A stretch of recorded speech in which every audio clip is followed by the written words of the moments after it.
सियासी चौक में आज हम बात करेंगे आने वाले होली पर। एक तरफ माह रमजान चल रहा है जिसमें शुक्रवार यानी 14 मार्च को जुम्मे का नमाज अदा किया जाएगा, तो वहीं 14 मार्च को ही होली मनाई जाएगी। ऐसे में प्रशासन के लिए यह बहुत ही चुनौतीपूर्ण है कि जिससे आपसी सौहार्द बना रहे। इसी क्रम में तमाम थाना प्रभारी समेत पुलिस विभाग के उच्चाधिकारी हिंदू और मुस्लिम धर्म गुरुओं संभ्रांत नागरिकों के साथ पीस कमेटी की बैठक करते नजर आ रहे हैं कि जिससे कि लोग इस पर्व को शांतिपूर्ण ढंग से मना सके। इसी क्रम में संभल के सीईओ अनुज चौधरी ने पीस कमेटी की बैठक किया और इस बैठक में कहा कि होली साल में एक बार आता है और जुम्मा साल में 52 बार आता है। कोरोना काल में भी जुम्मे की नमाज घरों में मुस्लिम समुदाय के लोग अदा करते थे।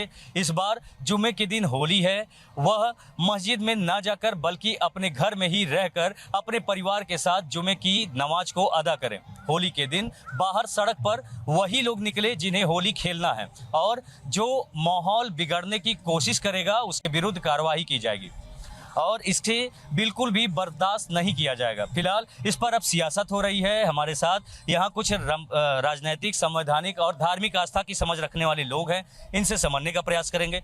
सर, आप बताइए कि सीईओ अनुज चौधरी का जिस तरह का फरमान अब सोशल मीडिया पर ट्रेंडिंग कर रहा है, उनके इस आदेश से आप क्या इत्तेफाक रखते हैं, क्या कहेंगे? जी देखिए, जो अनुज चौधरी जी ने कहा है वो एक संवैधानिक पद पे बैठे हैं, एक जिम्मेदार पद पे बैठे हैं। उनसे इस तरह की उम्मीद नहीं की जाती। वो भाजपा के कार्यकर्ता नहीं है। उनकी जुबान है, जो जिस तरह बोलने का अंदाज है, जो जुबान है, वो भाजपा के कार्यकर्ता जैसी लग रही है। आपकी जिम्मेदारी बनती है, आप सीईओ हैं, आपकी जिम्मेदारी बनती है कि उस दिन जो एक ही दिन जो जुम्मा का दिन पड़ गया है और होली पड़ गया है, तो ये आपकी जिम्मेदारी बनती है कि पूरे प्रोग्राम को, पूरे कार्य आप कितने शांतिपूर्वक से करा ले जाए, कितने उसको हैंडल कर लें। आपकी जिम्मेदारी बनती है कि आप हिंदू कम्युनिटी को भी समझाइए, मुस्लिम कम्युनिटी को भी समझाइए। अब ये कोरोना काल नहीं है, ठीक है? आप हमारा सेकुलर कंट्री है, आप मुस्लिमों को समझाते कि भाई हो सके तो आप एक दिन के लिए कब कोशिश करिए घर में नमाज पढ़ लीजिए, और हिंदू कम्युनिटी से भी अपील कर सकते थे कि आप मुस्लिम भाइयों को देख के उस पर हुड़दंग ना करें। तो एक बीच का रास्ता। लेकिन आप एक भाजपा कार्यकर्ता की तरह, आरएसएस के कार्यकर्ता की तरह आप जो बोल रहे हैं, ये ठीक नहीं है। आप सीईओ हैं, आपके ऊपर पूरी जिम्मेदारी है सुरक्षा व्यवस्था की, शांति व्यवस्था की, तो उसे आप ढंग से नहीं निभाना चाहते हैं, बस ये फरमान जारी कर रहे हैं। क्या कहेंगे सर? एक तरफ तमाम हिंदू संगठन के लोग जो है, धर्मगुरु भी जो है, सोशल मीडिया के माध्यम से ये भी कहते नजर आ रहे हैं कि 14 को होली नहीं है, 15 को मनाया जाए, और ऐसे में जिस तरीके का सीईओ अनुज का ये फरमान सामने आया है, उसको किस नज़रिए से देखते हैं, आप क्या कहें? हम सर सनातन धर्म से हैं और सनातन धर्म में आस्था रखने वाले लोग हैं। हमारा एक चिंतन और सोच है अपने भारत और भारत के लोगों के प्रति। देश का भविष्य कैसे उज्जवल होगा, समाज कैसे सुरक्षित और तरक्की करे, इन बिंदुओं पे हम सोचते रहते हैं। जो हमारा होली जो है आने वाला है, ये सनातन पर्व है, पूरे भारत में मनाए जाते हैं और पूरे विश्व में ही मनाया जा रहा है इस समय। तो हमारे सोच के अनुसार जो अनुज चौधरी जी ने, जो वहाँ के सीईओ साहब हैं, उन्होंने जो बात बताई है बड़ी शालीनता से और सही बात बताया उन्होंने कि अगर यदि आपको होली से दिक्कत है, रंगों से दिक्कत है, तो उस दिन आप घर में रहिए। आपके ऊपर कोई ऐसी घटना नहीं होगी जिससे आपको तकलीफ हो, तो इसमें कोई गलत बात नहीं है। उन्होंने ठीक कहा है कि आपस में जो है टकराव ना हो, मनमुटाव ना हो। लेकिन मेरा सोच ये है कि मुस्लिम समाज के युवकों को, युवतियों को और जो वृद्धजन हैं, ये भारत की ना हमारी पर्व है होली, और होली खुशियों वाली त्यौहार है। आप भी अपने एक ग्रुप के साथ, अपने भाई बंधुओं के साथ निकलिए समाज में और आप भी अबीर दूसरों को लगाइए, आपको भी लोग अबीर लगावें। जो कीचड़ वाला होली है उसको आप मत खेलिए, शालीनता के साथ आप लड्डू खिलाइए लोगों को, आपको लड्डू लोग खिलाएं।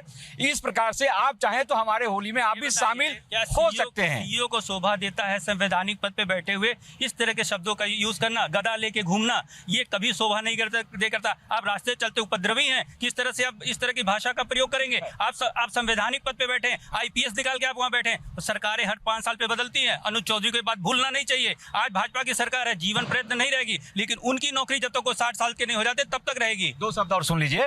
जैसे कि यह देश जो है सनातनियों का है भाई साहब, बात समझिए।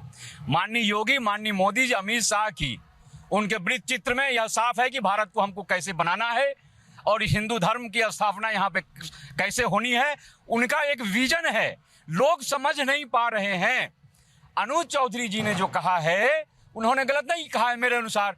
देखिए, भारत में मुगलों ने शासन किया है ना, हमारे हिंदू धर्म के लोग बुद्धिमान नहीं थे कि उनके साथ हो लिए। मुगलों से लड़ाई थोड़ी लड़ रहे थे, फाइटा फाइट और तलवार थोड़ी बांध रहे थे। अपने आप को सुरक्षित रखने के लिए उन्होंने कई चीज़ों से समझौता भी किया। आज उनकी आलोचना होती है, लेकिन अपने पूर्वजों पे हम गर्व करते हैं कि उन्होंने अपना नुकसान नहीं किया। और आज हिंदू धर्म के लोग जो बचे हुए हैं, लोग कहते हैं ना कि हमारे देश में अनेक शासक है, लेकिन हिंदू धर्म का कुछ नहीं हुआ। आज भी हिंदू धर्म जो का तेव है और आगे बढ़ रहा है और ये बढ़ता रहेगा। इसी प्रकार से मुस्लिम धर्म के लोगों से हम आग्रह करते हैं कि आप आइए और आप भी होली में शामिल होइए, आप भी होली खेलिए। या तो आप अपने उंगली को जलाइए, जो शासन प्रशासन जो सरकार की नीति है, जो सोच है, आप भी उनके अनुसार ढलिए, अपने आप को सुरक्षित करिए। या तो उंगली को जलाइए या तो उंगली को बचाइए। ठीक है, और भी लोग हैं समझते हैं। सर आप बताइए कि होली पर हिंदू मुसलमान रंगों के त्योहार पर क्यों मचा घमासान? सर, ये घमासान मचने की जो बात है, ये कहीं ना कहीं अपनी अपनी थिंकिंग, अपनी अपनी सोच है। और जहाँ तक कि अनुज जी का बयान है, सीओ साहब को बयान है वहाँ के, तो उस बातों को समझने की ज़रूरत है सभी को। संभल का जो मामला है वो पिछले काफ़ी दिनों से हाई कोर्ट में विचाराधीन था। और अगर बात सरकार की जाए या बात हमारे प्रजातंत्र की जाए कि वो किसी एक माइनॉरिटी को दबा करके और अपनी बातें ऊपर रखना चाह रही हैं, तो ज़रा सा गलत है। अगर प्रजातंत्र लोकतंत्र किसी माइनॉरिटी को दबाना चाहता तो ये मामला कोर्ट में विचाराधीन नहीं होता। और ये बात मुस्लिम माइनॉरिटी की नहीं भूलनी चाहिए कि इसी रमज़ान के समय में कोर्ट से बयान आया है कि उस मस्जिद को रंगाई पुताई की जाए और प्रशासन को रख करके उसके मद्देनज़र ये काम आगे बढ़ाया जाए।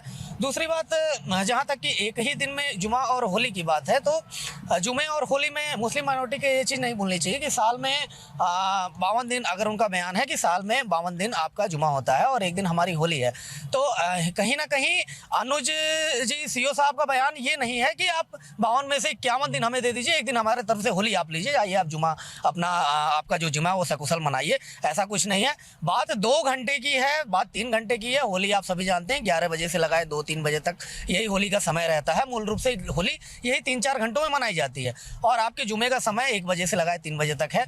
कोरोना काल तकरीबन 9 से 10 महीने तक बहुत ही भीषण था। लोग अपने अपने घरों में थे और जुमे की नमाज और 5 वक्त की नमाज लोग अपने अपने घरों में पढ़े हैं। तो उनका जो बयान है, एक तरफ से आपको समझना चाहिए वो एक सीईओ हैं और उनके ऊपर हाई कोर्ट का दबाव है, उनके ऊपर सरकार का दबाव, उनके ऊपर पक्ष का दबाव है, उनके ऊपर विपक्ष का दबाव है। तो अगर उनकी वाड़ियों से कोई टूटी हुई है तो उसका खामियाजा वो संवैधानिक पद पे वो खुद भुगतेंगे। लेकिन अगर आप बात करेंगे सरकार के किसी नुमाइंदे के रूप में कि ये चीज़ें कैसी हो रही हैं, तो हमारे ख्याल से ये चीज़ें गलत नहीं है, ये चीज़ें सही है। मुस्लिम माइनॉरिटी की इसको समझने की जरूरत है। और भी लोग हैं समझेंगे। सर आप किस नज़र से देखते हैं इन चीज़ों? देखिए, सबसे पहली बात तो ये कि जो एक जाति और एक धर्म के खिलाफ प्रशासन इस तरह का बयान अगर दे रहा है तो ये चीज़ें गलत हैं। प्रशासन क्यों वहाँ पर प्रशासन के लोगों को चुन करके प्रशासनिक थाने कोतवाल ये सारी चीज़ें क्यों बनाई है सरकार ने कि सारे पक्षों की बातों को सुने। आप एक पक्ष को बुला करके, मुस्लिम मेजॉरिटी को बुला करके उनको आप समझा रहे हैं, इसका मतलब ये समझा नहीं रहे थे, ये बोल रहे थे और उनको हड़का रहे थे पूरी तरीके से। आप 52 जुमे की बात कर रहे हैं। जिस तरह हिंदुओं का प्रमुख त्यौहार होली मान रहे हैं, आप होली मना रहे हैं, ठीक है, एक ही दिन होली पड़ गया, तो उनका भी रमजान का महीना चल रहा है। जिस तरह आप नवरात्रि में नौमी को अपना स्पेशल दिन मानते हैं, उसी तरह वो जुमे को स्पेशल दिन मान रहे हैं। वो भी रमजान के वक्त में आदमी रोजा रह रहा है, उसके बाद भी उसको अगर जुमे की नमाज नहीं अदा करने को मिलेगी तो फिर क्या होगा बताइए। आपको नौमी के दिन अगर मंदिर में ना घुसने दिया जाए, जो सनातन धर्म की बात कर रहे हैं, तो आपको कैसा महसूस होगा। इसके लिए दूसरी चीज़ ये कि हमको लगता है कि वहाँ जो अनुज चौधरी जी हैं उनको अपनी मानसिक संतुलन जो है जो खो रहे हैं उसकी जांच करानी चाहिए। और एक चीज और जो अभी भाई सामने कहा कि मस्जिद की रंगाई पुताई के लिए कोर्ट ने आदेश दिया, उस मस्जिद में किसी भगवान की मूर्ति मिली ही नहीं, किसी भगवान की मूर्ति नहीं मिली। और ये जो लोग आग लगाने का काम कर रहे हैं ना, उनको मैं 2 शब्द कहना चाहूँगा कि जो आग लगाने का काम कर रहे हैं आप, जब आग लगेगी तो सभी के घर जलेंगे। उसमें हमारा कोई अकेला मकान थोड़ी जलेगा, मुस्लिमों का अकेला मकान थोड़ी जलेगा। और ये हिंदुस्तान है, यहाँ की मिट्टी में सारे धर्मों का खून मिला हुआ है, किसी के बाप का हिंदुस्तान नहीं है। सारे धर्मों और सारे जातियों के लोगों ने खून और पसीना बहा करके इस देश को आज़ाद कराया है। तो किसी की मनमानी नहीं चलने देंगे। और प्रशासन की मनमानी जो वहाँ पे चल रही है आज, क्या सीईओ जो वहाँ के सीईओ साहब हैं, वहाँ पे यूपी बोर्ड की परीक्षा चल रही थी कि कितने दिनों तक इस दंगे में स्कूल और कॉलेज बंद रहे, उस पर कोई बयान दिए थे कि उन बच्चों को सुरक्षित किस तरह का एग्जाम दिलाया जाए, इस पे कोई बयान दिए थे? भारतीय जनता पार्टी के लोग सिर्फ हिंदू और मुस्लिम करके आप राजनीति चमकाना जान रहे हैं बस। देखिए कहीं ना कहीं मैं बता दूं आपको, ये जो रही बात है बच्चों की बोर्ड परीक्षाओं की और सीओ साहब के बयान की, कि आप अच्छी तरीके से जानते हैं कि एसएचओ तक भी कोई किसी मीडिया के सामने आकर के बयान नहीं दे सकता है सिवाय एक सीओ के। या तो सीओ सर्कल ऑफिसर या तो कोई सुपरिटेंडेंट यानी एसपी बयान दे सकते हैं। और उस सीओ सर्कल ऑफिसर जिनके सर्कल में ये मस्जिद आती है उनके ऊपर कहीं ना कहीं बहुत ज्यादा तनाव है और उस तनाव स्वरूप उन्होंने कोई बयान दिया है, तो इसको कोई राजनीतिक मंच बनाने की जरूरत नहीं है। और दूसरी बात प्रेशर में, इस प्रेशर को अगर वो सीईओ साहब नहीं हैंडल कर पा रहे हैं और अपना मानसिक संतुलन खो दे रहे हैं, उटपटांग बयान दे रहे हैं, तो उनको अपने पद को छोड़ देना चाहिए। बहुत सुंदर बात है। यही हमारे सनातन और भारत की खूबसूरती है कि हम सभी हिंदू हैं, लेकिन इसी में हिंदू जो है मुस्लिम के धर्म के लिए, लोगों के लिए लड़ रहा है। ये हमारी खूबसूरती है, ये सहृदयता है। बहुत महान हमारा हिंदू धर्म है। और जहां तक बात है आग लगाने की, आग लगाने वाले सारे सिस्टम को खत्म करने की जरूरत है। हम कह रहे हैं ना कि आप भी होली मनाइए, हम भी आपका ईद मनाएं, ऐसे गले क्यों नहीं मिलते हैं? सब लोग मिलिए। भारत के जो शासक इस समय हैं वो कभी भी, भाई साहब, सनातनियों का नहीं, ये देश सेकुलर कंट्री है। 1947 के देश आजाद हुआ है और सबका खून लगा है। ये देश सेकुलर कंट्री है। ये भारत जो है, और मैं आपकी बात का जवाब देना चाहता हूँ कि आपने कहा कि मुस्लिम माइनॉरिटी को मौका देना चाहिए। आपने हिंदू धर्म में, आप इतिहास उठा के देख लीजिए, मुगलों का इतिहास उठा करके देख लीजिए, हिंदू माइनॉरिटी अगर कहीं ज्यादा दूर मत जाइए। जो सनातन धर्म चिल्ला रहे हैं, अभी 2025 में महाकुंभ लगा था ना, इसके पहले 2012 में अखिलेश यादव जी ने महाकुंभ लगाया था ना, उस समय अखिलेश यादव की सरकार थी। तब उस समय का वीडियो आप कहीं वीडियो देख लीजिए, उसमें योगी आदित्यनाथ पहुंचे थे, अमित शाह जी पहुंचे थे, नरेंद्र मोदी पहुंचे थे। तब इनको सनातन धर्म याद नहीं आ रहा था। वो सनातनियों का त्योहार नहीं था, क्या था? महीना रहता है और हिंदू धर्म में कहीं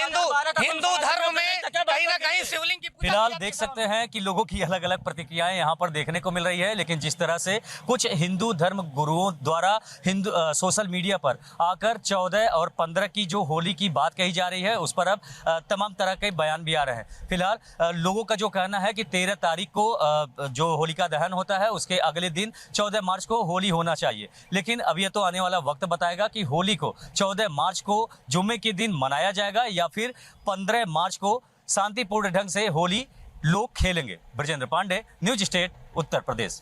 न्यूज नेशन अब व्हाट्सएप पर खबरों के ताजा अपडेट के लिए न्यूज नेशन के इस क्यूआर कोड को स्कैन करें